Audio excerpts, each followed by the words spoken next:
Bien, buenos días a todos. Gracias por asistir a esta rueda de prensa. Hoy hemos celebrado la última ejecutiva nacional de este año, del Comité Ejecutivo, y hemos tratado básicamente los asuntos que esta semana abordaremos en el Congreso de los Diputados. Como saben, tenemos sesión de control y abordaremos tres asuntos que nos parecen importantes y que van dentro, en buena medida, de ese acuerdo también de investidura. En primer lugar, le preguntaremos al Gobierno por la puesta en marcha de la reforma constitucional exprés para suprimir los aforamientos. Como saben, es una de las condiciones que pusimos antes de sentarnos a negociar para el acuerdo de investidura, que queremos que se tramite lo más pronto posible, que somos conscientes que es una reforma constitucional, pero que con consenso de los partidos se puede hacer de manera exprés. Eso implica también consenso, lógicamente, no solo con el Gobierno, sino también con el Partido Socialista y Podemos. Y queremos preguntarle al Gobierno cómo piensa poner en marcha esta reforma a la que se comprometió en el acuerdo de investidura con Ciudadanos. La segunda cuestión es en torno a las infraestructuras. Como ustedes saben, hemos presentado una propuesta no de ley para modificar parte de la legislación española respecto a las infraestructuras y a los informes preceptivos en cuanto a la construcción de autopistas. Como ustedes saben, vamos a tener que rescatar con más de 5.000 millones de euros de dinero público lo que ha sido un fracaso en la gestión de las infraestructuras de las autopistas radiales en Madrid. Evidentemente, esto es la muestra de un fracaso de gestión, de un país que fue gestionado de manera deficiente por los diferentes gobiernos y que ahora nos tenemos que comer ese lastre que han dejado los gobiernos anteriores, el bipartidismo en definitiva, ¿no? Por tanto, queremos saber cuánto tenemos que pagar y cómo. Queremos saber si hay responsabilidades políticas detrás de estas decisiones y también queremos cambiar la ley precisamente para que sea un organismo independiente el que evalúe la puesta en marcha de infraestructuras de esta naturaleza, con inversiones muchas veces vía aval del Estado o con garantías del Estado que acaban comiéndose en definitiva los lastres de la mala gestión, ¿no? Esta es la segunda cuestión que preguntaremos al Gobierno, porque nos preocupa y porque sobre todo va el dinero de los bolsillos de los españoles, el fracaso de la gestión de una empresa o de unas empresas concesionarias y también el compromiso de unos gobiernos anteriores que se comprometieron a comerse literalmente del presupuesto público el fracaso de esas autopistas. Mientras hay infraestructuras que no se ponen en marcha, como el corredor mediterráneo y otras infraestructuras productivas para la economía española, vemos cómo se han puesto en marcha infraestructuras innecesarias como estas autopistas o como algunos aeropuertos que ni siquiera tenían aviones o algunos trenes sin pasajero. Bien, pues yo creo que España tiene que acabar con los aeropuertos sin aviones, con los trenes sin pasajero y con las autopistas sin coches, y sobre todo porque van al dinero público y al bolsillo de los españoles. Tenemos que cambiar la filosofía y poner en marcha un plan de infraestructuras con un informe preceptivo económico, con una autoridad independiente que nos diga si son viables, si no son viables y sobre todo que se equilibre las responsabilidades, porque lo que no puede ser es que se ponga en marcha una autopista de una concesionaria. Si funciona bien, el dinero va a las arcas de esa empresa y si va mal, lo pagan todos los españoles. No estamos dispuestos a ese tipo de negocio que desde luego siempre pagan los mismos, que son los españoles. Y finalmente la tercera cuestión que llevaremos al Pleno es una interpelación sobre algunos asuntos pendientes de llevar a cabo por el Ministerio de Cultura y por el Gobierno, algunos de ellos también acordados en la investidura. Respecto a algunos asuntos de la cultura, hemos presentado esta misma semana pasada, un plan precisamente de incentivos para que se convierta España en un lugar de atracción también de producciones extranjeras a nuestro país y genere empleo e impuestos en el mundo del cine. También lo hemos hecho y lo estamos defendiendo para el teatro y la música, esa reducción de un IVA que esté en la media europea, en ese 10% que quedaría con ese compromiso del Gobierno que el propio ministro anunció, el propio portavoz del Gobierno anunció que iba a incorporar a los presupuestos. Queremos saber cómo y cuándo lo va a hacer, y algunos otros asuntos que afectan en definitiva a nuestro programa cultural. Y dicho esto, también hay una votación que ya les avanzo que la hemos discutido en la Ejecutiva y también la llevaremos a la dirección de grupo esta tarde, que es la presentación de la supresión del recurso previo de inconstitucionalidad para estatutos de autonomía que presenta el PNV, si no me equivoco, y también la que presenta el Grupo Mixto, supongo que Convergencia la ha impulsado, respecto a las no sanciones o al poder incumplir las sentencias del Tribunal Constitucional, en este caso modificando lo que dice la ley vigente, ¿no? En ambos casos vamos a votar en contra. En el primero porque nos parece que justamente lo que hay que evitar es un choque de legitimidades y quitar un recurso previo, que es lo que no existía antes del Estatut de Cataluña, me parece que es un error que lo único que busca es conflicto, porque evidentemente lo que queremos es que antes de votar un referéndum, la ley que se vota, en este caso un estatuto de autonomía, sea plenamente constitucional. ¿A quién le puede molestar que lo que votan los españoles sea plenamente constitucional? Pues básicamente a quien lo que quiera sea un conflicto permanente entre lo que votan los ciudadanos y lo que pueda decidir un tribunal. Con lo cual, votaremos en contra de esa propuesta y también en contra de la propuesta de Convergencia, porque solo le puede preocupar que haya sanciones sobre el incumplimiento de sentencias a quien las incumple. Y a nosotros no nos da miedo que se puedan sancionar a los cargos públicos que incumplen las sentencias del Constitucional, porque básicamente nosotros las cumplimos y respetamos lo que decide el Tribunal Constitucional. En cambio, los que se dedican a incumplir sentencias del Constitucional quieren quitar esa posible amonestación del Tribunal para poder hacer lo que quieran. Con lo cual, entiendo que esta propuesta básicamente va dirigida a dar privilegios a algunos políticos que lo que quieren es poder saltarse las sentencias sin ninguna consecuencia. Los políticos, los cargos públicos, somos los primeros que tenemos que cumplir o hacer cumplir la ley. Y si bien es cierto que la forma y el momento en la que lo presentó el Partido Popular, y por eso fuimos críticos con las formas en su día, que lo presentó un candidato a las elecciones autonómicas, el señor Albiol, y no el ministro, y que además se hizo de manera urgente, sin ningún debate en el Parlamento y antes de unas elecciones, si bien las formas eran criticables, el fondo del asunto, en definitiva, que es que las sentencias del Constitucional sean títulos ejecutivos, sean normas que se tienen que cumplir, pues no nos parece mal, con lo cual no votaremos a favor de esa propuesta de Convergencia. Y nada más, si tienen alguna cuestión, alguna pregunta, estaré encantado de responderles. Sí, buenas tardes. Una aclaración sobre esto último, porque yo tengo entendido que usted además hacía una crítica al fondo de la reforma en el sentido de que no era necesaria. Entonces, una aclaración. Y con respecto a lo ocurrido el sábado en el Consejo General, fundamentalmente el artículo de los nuevos estatutos aprobados que cohíbe de alguna forma las corrientes internas y que está suscitando muchísimas críticas. Me gustaría que usted explicase la filosofía que está detrás de ese artículo. Gracias. Bueno, en cuanto a lo primero, como le he dicho, criticamos las formas y creíamos que no era el momento y que había otros instrumentos. De hecho, el PP lo justificó porque había un vacío. Acuérdense que decía que el Senado y el Congreso estarían disueltos y que, por tanto, no podían actuar. Y nosotros dijimos que no hacía falta porque sí que podían actuar y que había otros mecanismos que se podían ejecutar las sentencias.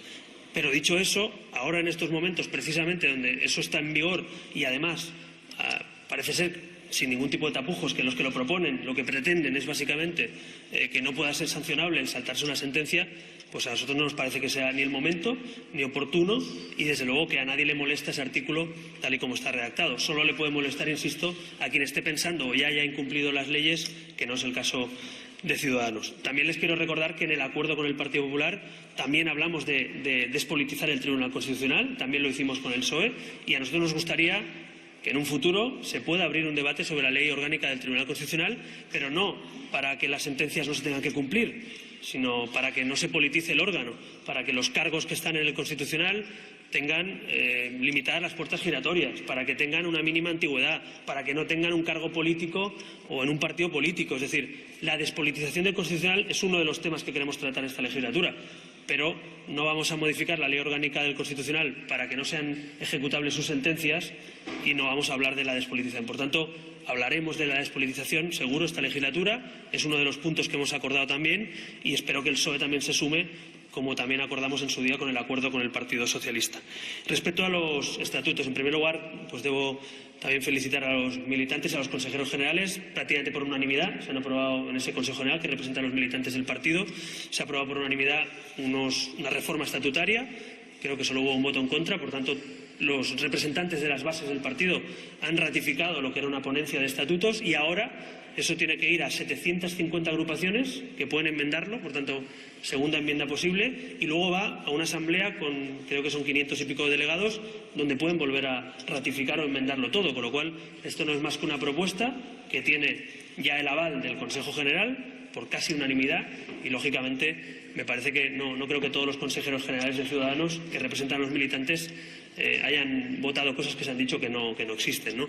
Para aclarar eso también, evidentemente en nuestro partido no es que exista una o dos corrientes de opiniones, existen 30.000. porque somos 30.000 militantes con primarias, lo cual cada uno de nuestros militantes puede presentarse, puede decir lo que crea conveniente, puede decir qué va a hacer si va a ser presidente, si quiere ser cargo público. Es decir, no hay partido más democrático en Europa, en España como mínimo, en este caso, que tenga primarias para presidente y primarias para cargo público. Por tanto, 30.000 afiliados, 30.000 decisiones, 30.000 votaciones es lo que hace de nosotros un partido más democrático que cualquier otro. Con lo cual, en ese sentido, si alguien quiere presentar cualquier candidatura lo puede hacer, otros partidos lo tienen prohibido. Si alguien quiere enmendar los estatutos lo puede hacer en el Consejo General, en las agrupaciones o en la Asamblea. Así que lo que quiero aclarar es eso. Y luego también un matiz importante. No estamos hablando de opinar, en este caso, distinto a la Ejecutiva. Estamos hablando de ir contra los intereses de un partido. Y le pongo ejemplos. Hemos detectado, y me lo explicaba nuestro equipo de organización, cómo en algunos sitios se organizaban 100 personas, pagaban de una sola cuenta corriente todas las cuotas de afiliado, venían de otro partido y se presentaban 3 semanas antes de unas primarias. Pues tendremos que tener algún mecanismo para detectar ese tipo de gente organizada con una corriente o con un grupo que se organiza para distorsionar, en definitiva, la voluntad de nuestros militantes. Hay que proteger, en definitiva, a los militantes también de Ciudadanos, y la prueba que estamos hablando de todo esto y de críticas y no pasa nada. Es decir, si eso fuera así, lógicamente no podría haber crítica. Crítica a la Ejecutiva, crítica al presidente, crítica al Consejo General, aunque sea el órgano que representa a todos los partidos, ya hay, pero no tiene ninguna consecuencia disciplinaria. Lo que tendría consecuencia, y creo que lo hemos detectado en estos últimos años, es que alguien intente ir en contra de los intereses de nuestro partido o contra nuestros militantes, o intentar organizarse de manera de ámbitos externos de nuestro partido. Y eso efectivamente lo queremos proteger y en todo caso los militantes lo decidirán en la Asamblea. Hola, buenas tardes. Siguiendo con este tema, aunque todavía los afiliados pueden enmendar las propuestas que ha hecho su dirección este fin de semana, parece que si salieran adelante las primarias pasarían de aceptar a los 5 primeros puestos de cada lista a ser solo para el número 1. También se crearía un comité ejecutivo permanente en el que estaría usted, su número 2 y el equipo que usted elija, y además habría un régimen sancionador que acaba usted de explicar que es más específico que el que había antes. ¿Cree que de alguna manera esto refuerza específicamente su poder en el partido y lo concentra más de lo que estaba hasta ahora? Bueno, esto refuerza el poder de nuestros militantes, porque por primera vez pueden votar 30.000 militantes y no 500. Si fuera por asamblea solo podrían ser 500, con lo cual sería menor el poder de la militancia. En cambio, con estos estatutos y con esta nueva estructura, si se aprueba finalmente la asamblea, votan todos los militantes del partido. No se me ocurre mayor manera de trasladar la decisión a la gente que es que lo pueda votar. Vamos a votar 3 veces, en el Consejo General, las agrupaciones y luego en la Asamblea. 3 veces vamos a votarlo todo, ¿no? Y además van a poder escoger al presidente todos, y cualquiera se puede presentar sin avales. Y no se me ocurre ninguna otra manera de ser más democrático que todo el mundo tenga la misma voluntad, en este caso que tenga la misma capacidad y que su voluntad valga exactamente igual que la de cualquier miembro. Así que en eso creo que se ha hecho un buen trabajo en el Consejo General, haciendo unos documentos que permiten un debate abierto en las agrupaciones y un debate abierto en la Asamblea. Dicho eso, lo del Comité Permanente quiero aclararlo, porque he visto algunas cosas publicadas que quizás no están a lo mejor del todo, o no había entendido toda la filosofía de ese documento. El Comité Permanente es la Ejecutiva, no es un órgano fuera de la Ejecutiva. Es un grupo de dirección, como lo tiene el PP, como lo tiene el PSOE, como lo tiene Podemos, donde los temas diarios no se resuelven convocando a 40 miembros de la Ejecutiva, sino se hacen cada 2 o 3 veces a la semana y resuelven los asuntos ordinarios del partido. Y si se fijan en los estatutos y los han leído, dice que el Comité Permanente deberá ejecutar las decisiones de la Ejecutiva. Es decir, una parte de secretarios tendrán que ejecutar lo que la Ejecutiva decide. Es decir, no son 2 organismos distintos, todo lo contrario, es un organismo al servicio de la Ejecutiva y del día a día del partido, porque es un partido más grande y quizá no nos podemos ceñir a una Ejecutiva que se reúna cada 15 días o 3 semanas, sino que hay que trabajar permanentemente en un órgano permanente. Nosotros le llamamos Comité Permanente, el Partido Popular le llama Comité de Dirección, el Partido Socialista creo que también habla de dirección. Bueno, cada partido le llama como quiere, pero para que ustedes se hagan la idea, vendría a ser el Comité de Dirección del PP o del PSOE y sería un organismo con las secretarías principales. Sí, gracias, buenas tardes. Me gustaría insistir en este asunto, principalmente preguntándole por si ha habido algún cambio de opinión en el partido respecto a esta cuestión de la disciplina interna. En una propuesta de reforma de partidos políticos que defendía Ciudadanos, se decía literalmente que era necesario permitir el surgimiento de corrientes ideológicas distintas y divergentes. En la propuesta que ha aprobado la Ejecutiva se sancionará como una falta grave la participación en corrientes internas de opinión contrarias a los intereses del partido. Me gustaría saber si usted no aprecia que hay ahí un cambio de opinión y, en concreto, saber si, por ejemplo, la actitud que tiene la eurodiputada Carolina Punset se enmarcaría dentro de estos corrientes de opinión contrarias a los intereses del partido. Y una última cuestión relacionada con Burgos. Quería saber si han decidido ya cuál va a ser su postura de cara a la moción de censura del alcalde, si la van a apoyar o no. Gracias. Bueno, en primer lugar, lo he dicho antes, aquí hay 30.000 corrientes de opinión porque todo el mundo puede opinar y presentarse a lo que quiera, siempre y cuando, como dice ese artículo, no vaya contra los intereses del partido. ¿Quién evalúa eso? No lo evalúo yo, ni siquiera el comité de dirección, ni siquiera la ejecutiva, ni siquiera el Consejo General. Hay un comité de garantías que lo escogen los militantes y ese comité de garantías es el que resuelve los conflictos disciplinarios. Por lo tanto, no tengo mucho más que aportar. Sería además imprudente hacerlo porque todos los partidos, por lo menos nosotros, tenemos un comité de garantías que resuelve ese tipo de expedientes respecto a cualquier cuestión disciplinaria. Respecto a esas corrientes, pues pensamos exactamente lo mismo, que se puede discrepar, que puede haber primarias. Somos el partido más democrático de España. Cualquiera se puede presentar a presidente, cualquiera se puede presentar a cabeza de lista, pero lo que sí que creemos es que hay que proteger los intereses de los militantes y lo que hemos acordemos en una asamblea general. Por tanto, me parece que no hay ninguna organización más o menos solvente, no solo política, sino de muchos tipos, que no protejan a sus militantes o a sus asociados o a sus accionistas o quien sea, ¿no? Así que me parece legítimo pensar en los militantes y también parece legítimo que los militantes puedan opinar y decidir lo que crean conveniente. Y la prueba de lo que usted decía, o de lo que decíamos, es que hay gente opinando muy distinto a lo que opina el Consejo General, que es el órgano que representa a los militantes, y no pasa nada, ¿no? El Consejo General representa a los militantes del partido. Entonces, habría que preguntarle a los consejeros generales o a los futuros miembros de Asamblea por qué votan. Pero yo creo que votar es libre, con lo cual cada uno vota lo que cree conveniente. Y, hombre, cuando un documento sale con casi la unanimidad de un órgano que representa a los militantes del partido escogido en una asamblea, bueno, pues yo creo que tiene legitimidad, los consejeros generales tendrán legitimidad para juzgar. De hecho, también ha habido debate y enmiendas y transacciones, es decir, no hay ningún problema en entender que la gente pueda discrepar. Lo que pasa es que hay que ir a votar en las urnas y yo también espero que en las primarias del partido pues la gente participe, como he dicho muchas veces. Es decir, si alguien cree que se puede hacer de otra manera, si el Consejo General pues quieren que sean otros consejeros, que escojan a otros consejeros en un futuro o de la Ejecutiva. Todo eso, en este partido, a diferencia de otros, lo pueden hacer todos los militantes, no son unos cuantos. Sí, Burgos. No hemos tratado el asunto, es un tema, es verdad, territorial tanto en Burgos como en Castilla y León. De momento no nos ha llegado ninguna propuesta concreta de nuestra agrupación local ni de nuestro comité territorial. Hola, buenos días. Siguiendo un poco con los cambios en la estrategia y los estatutos, quería ver si nos podía aclarar en un momento de la estrategia política, aunque definen que su entrada a los gobiernos es para 2019, hay un momento en el que concretan que en un futuro cercano, en el momento en que se den las circunstancias adecuadas, Ciudadanos deberá afrontar la responsabilidad de gobernar, sin definir periodo, ni fecha, ni año concreto. Me gustaría saber qué es para Ciudadanos el momento oportuno para gobernar o qué tiene que pasar para que Ciudadanos considere que es el momento oportuno para gobernar. Gracias. Bueno, en primer lugar, entrar en gobiernos limpios de corrupción y sin casos de corrupción encima de la mesa, flagrantes como los que hemos tenido y como los que todavía colean, ¿no? Y, por tanto, eso de momento, en el corto plazo, como les decía, en este ciclo electoral, no lo vemos posible, entre otras cosas porque hay partidos que todavía están dirimiendo eso en algunas comisiones de investigación o que están puestas en marcha o que se pondrán en marcha. Y, en segundo lugar, nosotros, a diferencia de otros partidos nuevos, creemos que gobernar es un tema muy serio y muy importante y cuando lleguemos a un gobierno queremos hacerlo mejor que el PP y el PSOE, no peor.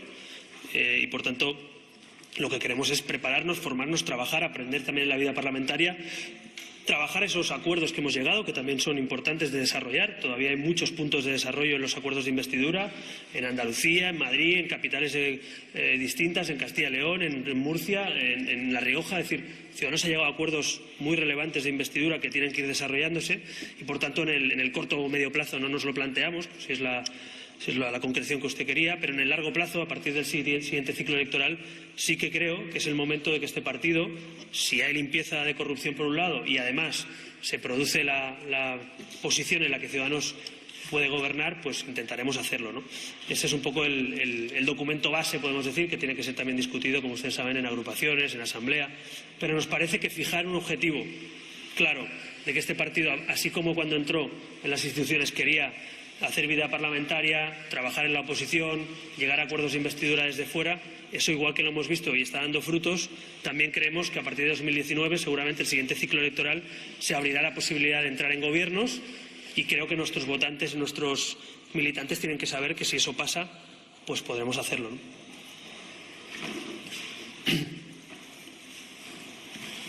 Hola, buenos días. Yo quería preguntarle por qué abandonan ahora la definición de centro-izquierda después de 10 años y después insistiendo en las preguntas de mis compañeros sobre la falta grave que será castigada, como por ejemplo hacer manifestaciones públicas que menoscaben en el buen nombre del partido. Yo quería preguntarle qué significa, o sea, qué es menoscabar el buen nombre del partido, y quería ponerle un ejemplo. Por ejemplo, un tuit que hizo el portavoz en el Congreso, en el que hacía una descripción gráfica de dónde se podía poner una persona una definición. Entonces, si eso menoscaba la imagen del partido, por ejemplo. Gracias. En cuanto a lo primero, nosotros efectivamente no estamos definidos ideológicamente en un espacio político, ni lo hacemos ahora, sino en valores.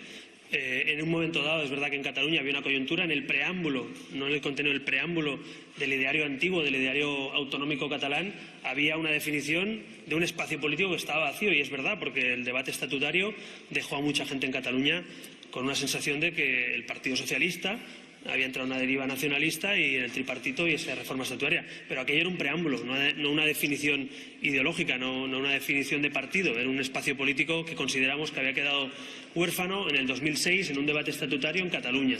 Esto que presentamos ahora y que el Consejo General ha avalado ampliamente es un documento de ideario nacional y europeo. Estamos hablando de un partido que no solo tiene presencia nacional, sino que es decisivo para muchos gobiernos de este país y que quiere además gobernar a partir de 2019, y que además está encabezando el grupo de los liberales demócratas europeos, con lo cual nos parece que definirnos allí donde estamos y lo que somos nos parecía adecuado, y además, en este caso, pues con la inmensa mayoría de apoyo del Consejo General, y en todo caso, vuelvo a repetir, serán las agrupaciones y la Asamblea quien ratifique o no ese ideario nuevo con un posicionamiento actualizado en Europa y en España, ¿no? En cuanto al buen nombre del partido, se lo decía antes al compañero de la SER, no lo decido yo. Hay un comité de garantías que se escogerá en la Asamblea, y el comité de garantías tiene que interpretar el Código Sancionador. No le corresponde ni al presidente, ni a la Ejecutiva, ni al Consejo General ponerse a debatir sobre el Código Sancionador de un partido. Por cierto, Código Sancionador que ya lo teníamos, es decir, que ya existía, y en algunos casos es calcado a lo que ya existe y está vigente, y nunca ha habido ningún problema, y de hecho se ha aplicado a poquísimos casos, ¿no?